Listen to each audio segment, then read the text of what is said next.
We wanted to send a message that we were unified and this was not about race, that this was about, like I said, an individual and their actions.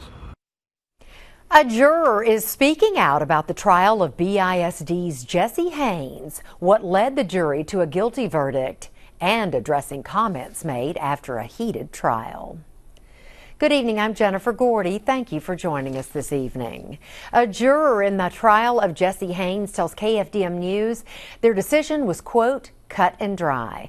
Last Thursday, a jury comprised of 3 black men and 3 white men convicted BISD Special Assistant to the Superintendent Jessie Haynes of obstruction of a public passageway, a Class B misdemeanor. The conviction stems from an August 1st meeting where it was depicted in this video and determined by a jury that Haynes blocked a door and prevented reporter Jerry Jordan and board member Mike Neal from entering the hallway where school district attorney Melody Chappell was answering questions.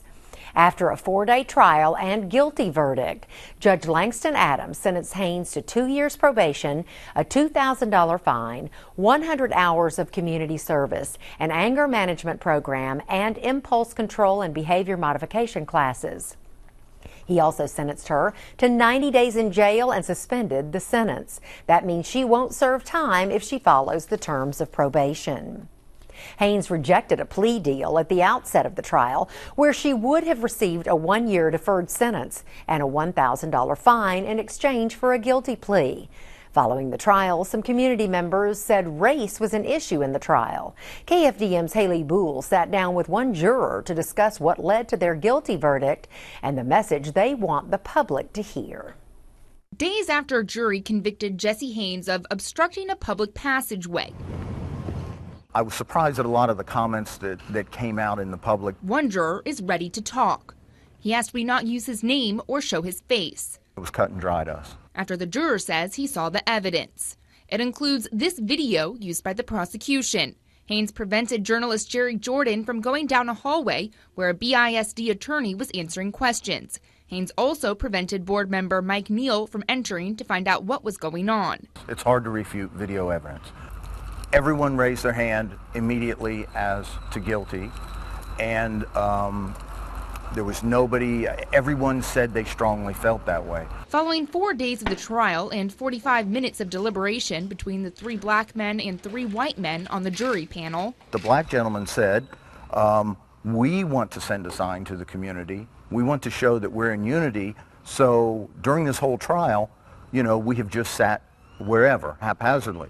But they recommended that we come out black, white, black, white, black, white, to show that we are as one and that we're standing together.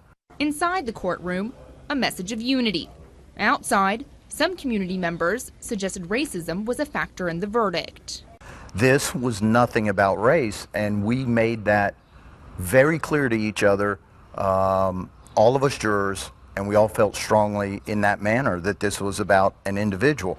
No matter what race, creed, or color, it was about an individual and their actions. The juror watched the comments made after the trial. You would think this was a lynching or a capital punishment case over a misdemeanor. In Beaumont, Texas. This is just another black mark on Beaumont, like we're used to. It has a very big part in the color of her skin. Because right now, look at it.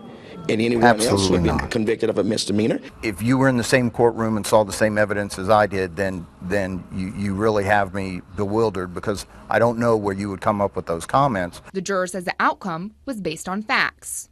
If it had been anyone of any race, we would have come to the same conclusions. While some people point to a racial divide, this juror says that's not the case. We wanted to send a message that we were unified and this was not about race, that this was about, like I said, an individual and their actions. In Beaumont, Haley Boole, KFDM 6 News. The defense attorney representing Haynes has filed an appeal to overturn the conviction of obstructing a public passageway.